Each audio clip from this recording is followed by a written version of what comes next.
Bullet point 3, Gator, the kicker competition. So this one's going to be interesting because they got a bit of a wild card.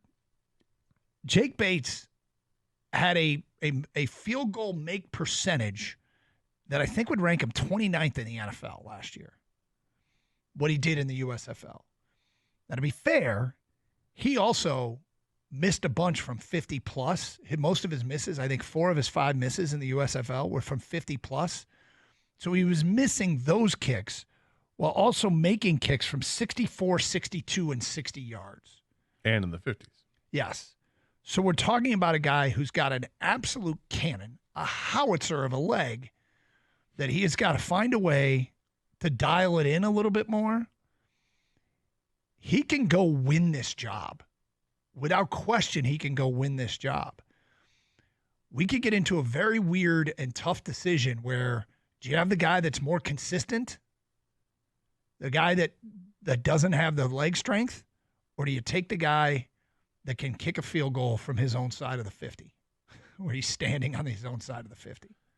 It'll be an interesting decision to make if they get to that point. And, you know, I've tried to put myself in Dan Campbell's shoes and Brad Holmes' shoes on how to construct this roster. And when it comes to the kicking position, I feel a lot of it will depend on how good you feel about the offense and how good you feel about the defense. Like, if you think the offense is going to score plenty of points and the defense is so vastly improved that you're going to have a point differential that's going to be massive, then maybe it's okay to take a chance on just having a kicker that can launch it from 65 if you need a 65-yard field goal. Like, if you guys are in a shootout, it comes down to it at the end, you need the kick. Okay, then maybe you can take that gamble. But let it play. We'll let it play out and see what happens here. Generally speaking, I would go with consistency. And I suspect that with a full training camp here, that maybe he'll prove himself to be pretty consistent too.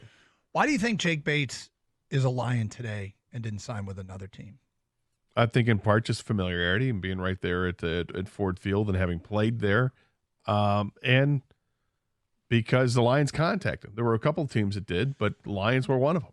Yeah, I would assume he chose the Lions because he thought this was his best chance to make an NFL roster. And it probably didn't hurt that he'd kicked in Ford Field, but I think if you are in Jake Bates' shoes or you were any UFL player and you had multiple teams call you, what's the number one thing you're looking for? It's probably the opportunity. And I think he saw the opportunity here more. If it were me, my criteria would be the opportunity. Well, I think that's part of it, sure. But, I mean, the Packers had a spot too. And he chose the Lions over the Packers. Is it because it's better opportunity?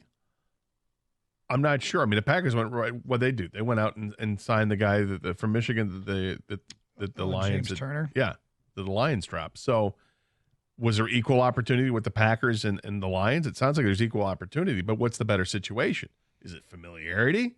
Is it because you're going to the team that won the division?